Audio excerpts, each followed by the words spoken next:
Hello friends, সোমকুক মঞ্চুতে আপনাদের সবাইকে অনেক অনেক স্বাগত। আজ আমার রেসিপিতে থাকছে এঁচড়ের কাটলেট। এই এঁচড়ের কাটলেটটা আমি সম্পূর্ণ নিরামিষ পদ্ধতিতে বানিয়েছি, আর ভীষণই ভালো পাওয়া যায় এখন এঁচড়। তো এই এঁচড় দিয়ে যে কোনো দিন আপনারা কিন্তু এই নিরামিষ পদ্ধতিতে কাটলেট বানাতেই পারেন। তো এই কাটলেট বানানোর জন্য আমি দেখুন এখানে নিয়েছি সেদ্ধ করা আলু আর নুন আর হলুদ দিয়ে সেদ্ধ করা এঁচড়। আর আলুটাও সেদ্ধ করার সময় আমি সামান্য নুন দিয়েছিলাম। তো এখন আমি এঁচড়টাকে একটু ম্যাশ করে নেব ভালো করে। হাতের সাহায্যে আমি ম্যাশটা করছি, আপনারা চাইলে অন্য কোনো কিছু দিয়ে ইউজ করে আপনারা ম্যাশটা করতে পারেন। তো দেখুন এখানে আমার কিন্তু এঁচড়টা ম্যাশ করা হয়ে গেছে।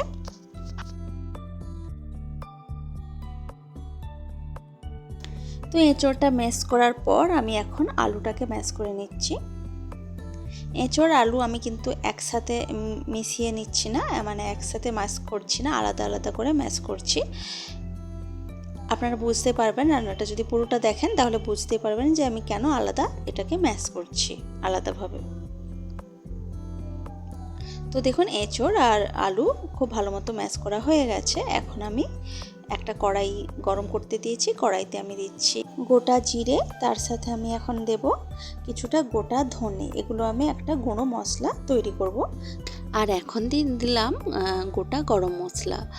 গরম মশলার মধ্যে আছে এলাচ, দারুচিনি, লবঙ্গ আর গোলমরিচ, আর তার সাথে দিলাম দুটো শুকনো লঙ্কা। তো এই সমস্ত গোটা মশলাগুলোকে আমি একটু ফ্রাই করে নিচ্ছি, মানে শুকনো কড়াইতে ভেজে নিচ্ছি।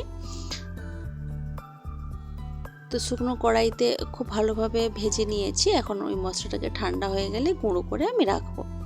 এখন আবারও কড়াইতে আমি সরষের তেল গরম করতে দিয়েছি। তেলটা গরম হয়ে যাওয়ার পর তেলের মধ্যে একটা শুকনো লঙ্কা ফাটিয়ে দিয়েছি, আর তার সাথে দিলাম আদা বাটা। আদা বাটাটা দেওয়ার সাথে সাথে আমি একটু হলুদ গুঁড়ো দিয়ে দিলাম, কারণ আদা বাটা তেলে দেওয়ার পর কিন্তু ভীষণভাবে ফাটতে শুরু করে। যদি একটু আমরা হলুদ গুঁড়ো দিয়ে দিই, সেই ফাটাটা আর ফাটে না, কিন্তু আর ছিটিয়ে আসে না। তো দেখুন এখন আদা বাটা আর হলুদ গুঁড়োটা একটু তেলের মধ্যে ভাজা হয়ে গেল। এখন আমি এর মধ্যে দিলাম কাঁচা লঙ্কা কুচোনো। তো কুচোনো কাঁচা লঙ্কাটা একটু ভেজে নিচ্ছি। তো এইভাবে কিছুক্ষণ ভেজে নেওয়ার পর আমি এখন দেব ম্যাশ করে রাখা এঁচড়টা। তো এঁচড়টা দেখুন দিয়ে দিলাম। এখন আমি এই যে আদা বাটা, কাঁচা লঙ্কা আর হলুদ গুঁড়ো দিয়েছি, এর সাথে কিন্তু এঁচড়টাকে একটু ভালো করে ভেজে নেব।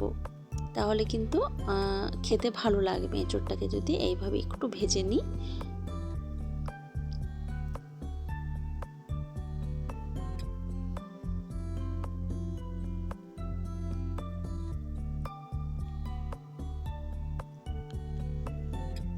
তো কিছুক্ষণ এইভাবে এঁচড়টাকে আমি ভেজে নিলাম। কিছুক্ষণ ভেজে নেওয়ার পর আমি এখন দিচ্ছি আলুটা, যেটা ম্যাশ করে রেখেছিলাম সেই আলুটাও এর মধ্যে দিয়ে দিলাম। এখন আলুটাকে খুব ভালো করে এঁচড়টার সাথে আমি মিশিয়ে নেব, সব কিছু একসাথে যাতে খুব ভালো করে মিশে যায়।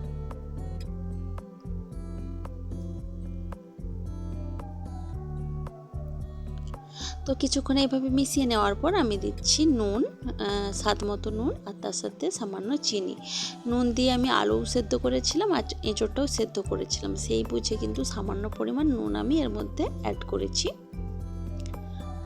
আর চিনিটা দিলেও টেস্টটা ভালো আসবে কাটলেটটার, সেই জন্য সামান্য পরিমাণ চিনি দিয়েছি। তো আবারও দেখুন সব কিছু একসাথে খুব ভালো করে মিশিয়ে নিচ্ছি। এইভাবে কিছুক্ষণ মিশিয়ে নেওয়ার পর আমি দিলাম এক মুঠো ভাজা বাদাম। ভাজা বাদামটা একটু বেশি পরিমাণে দিয়েছি, যেহেতু এটা আমি নিরামিষভাবে বানাচ্ছি, সেহেতু বাদামটা যখন মুখে পড়বে, আমরা যখন কাটলেটটা খাবো, ভীষণই ভালো লাগবে খেতে। তো বাদামটা দেওয়ার পর আমি যে প্রথমেই যে মশলা একটা ভেজে রেখেছিলাম, গোটা মশলা, সেইগুলো গুঁড়ো করে পরিমাণ মতো কিছুটা দিয়েছি এর মধ্যে। তো সব কিছু একসাথে খুব ভালো করে দেখুন মিশিয়ে নিচ্ছি।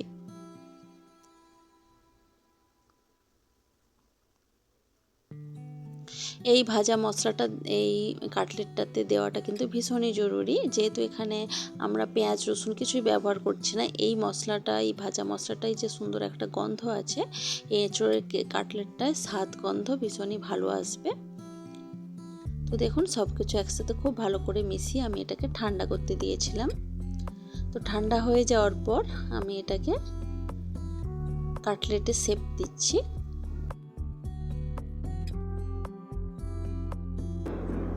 আপনারা আপনাদের পছন্দ মতো শেপ দিতে পারেন।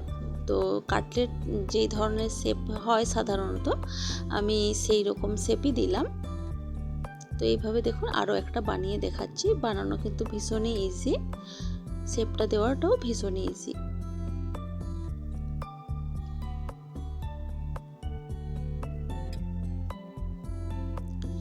তো দেখুন আমি এইভাবে সমস্ত কাটলেটগুলোই কিন্তু এক এক করে বানিয়ে নিলাম।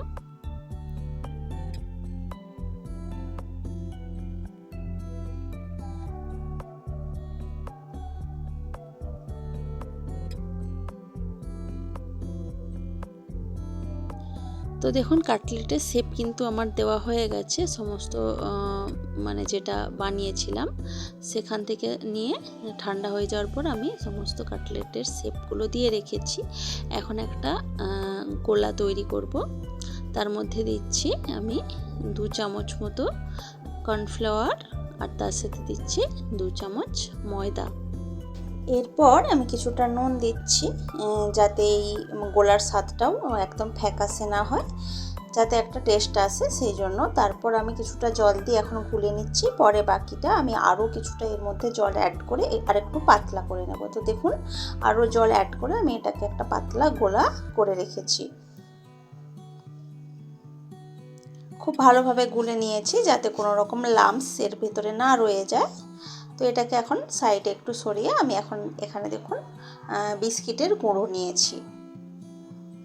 এখন আমি একটা যে কাটলেটের যে শেপটা আমি দিয়ে রেখেছি এঁচোড় আর আলুর, ওই শেপটা নিয়ে আমি এখন এই কর্নফ্লাওয়ার আর ময়দার গোলাতে একটু ভিজিয়ে নিচ্ছি। আর দেখুন আমি হাত কিন্তু লাগালাম না এই গোলাটার মধ্যে, আমি চামচ দিয়েই করছি, কারণ হাতটা ভিজে গেলে আমাদের এই বিস্কুটের গুঁড়োটা এখানে কোট করতে একটু অসুবিধে হবে। তো সেই জন্য আমি কাঁটা চামচ ব্যবহার করছি, তাতে করে এক্সট্রা গোলাটাও ঝরে যাবে।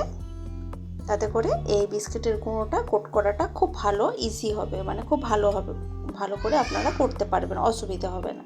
তো এইভাবে দেখুন আমি একটা কাঁটা চামচের সাহায্যে এটাকে এর মধ্যে থেকে তুলে একটু ছাড়িয়ে নিলাম যাতে এক্সট্রা গোলাটাও ঝরে যায়। তো এইভাবে আমি খুব ভালো মতো করে বিস্কিটের গুঁড়োটা কিন্তু লাগিয়ে নিচ্ছি এর মধ্যে। তো এইভাবেই একইভাবে আমি সবগুলোই কিন্তু গড়েছি। আর আমার কিন্তু খুব সুবিধেই হচ্ছে এই যে হাতটা না ভিজিয়ে এইভাবে কাঁটা চামচ দিয়ে করতে। তো এইগুলো একইভাবে এরমভাবে সবগুলো করে নেওয়ার পর এগুলো কিন্তু আমি আবারও ডবল কোট করব। দেখুন একটা বিস্কিট গুঁড়ো লাগানো কোট করা আমি ওই গোলাটার মধ্যে দিলাম, আবারও ওটাকে ডবল কোট করার জন্য করে আবারও আমি বিস্কিট গুঁড়ো এর মধ্যে লাগিয়ে নিচ্ছি। এতে করে কাটলেটটা বাইরে থেকে ভীষণই ক্রিস্পি হবে আর ভেতরে তো জুসি ভাব থাকবেই। সেদ্ধ আলু এঁচড়েগুলো আছে, তো খেতে কিন্তু ভীষণই ভালো লাগবে এতে করে ডবল কোট করলে। তো এই একইভাবে আমি সবগুলোকে ডবল কোট করে নেব। এই ধরনের যে কোনো কাটলেট বা চপ বানালে এই বিস্কিট গুঁড়োকে দিয়ে যদি ডবল কোট করা যায় সেগুলো কিন্তু দেখতেও ভালো হয় আর খেতেও ভালো হয় আর ভাজতেও কিন্তু ভীষণই সুবিধা হয়। তো দেখুন এখানে আমি সমস্তগুলো করে নেওয়ার পর তেল গরম করতে দিয়েছি এবং তেলটা হালকা গরম, আমি খুব বেশি একদম তাতা মানে গরম করিনি, হালকা গরম করে নেওয়ার পরই কিন্তু আমি এগুলো দিয়ে নিচ্ছি। এতে করে হালকা গরম করে রাখলে বাইরে থেকে ভীষণই ক্রিস্পি হবে এবং গ্যাসের আঁচটা কিন্তু আমি কমিয়ে দু দিক থেকে খুব ভালো করে লালচে লালচে করে ভেজে নিচ্ছি। গ্যাসের আঁচ যদি বাড়ানো থাকে খুব তাড়াতাড়ি জিনিসটা কালার চলে আসবে এবং তখন কিন্তু বেশিক্ষণ আমরা এটাকে তেলের মধ্যে রাখতে পারবো না, খুব তাড়াতাড়ি তুলে নিতে হবে, এতে করে কিন্তু সেই ক্রিস্পি ব্যাপারটা থাকবে না। তো দেখুন একদিকটা তো কত সুন্দর কালার চলে এসছে এবং অপর দিকটাও ভাজতে দিয়েছি এবং দেখুন উল্টে পাল্টে আপনাদেরকে দেখাচ্ছি যে কত সুন্দর হয়েছে। এবার আমি সবগুলোকে তুলে নেব।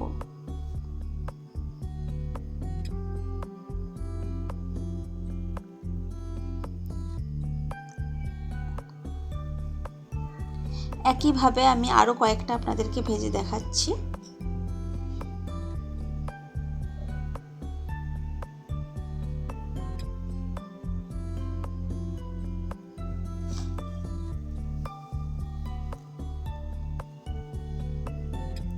খুব সুন্দর কালার এসেছে কিন্তু দেখুন। তো এইগুলো আমার ভাজা হয়ে গেছে, এখন এগুলোকেও তুলে রাখবো।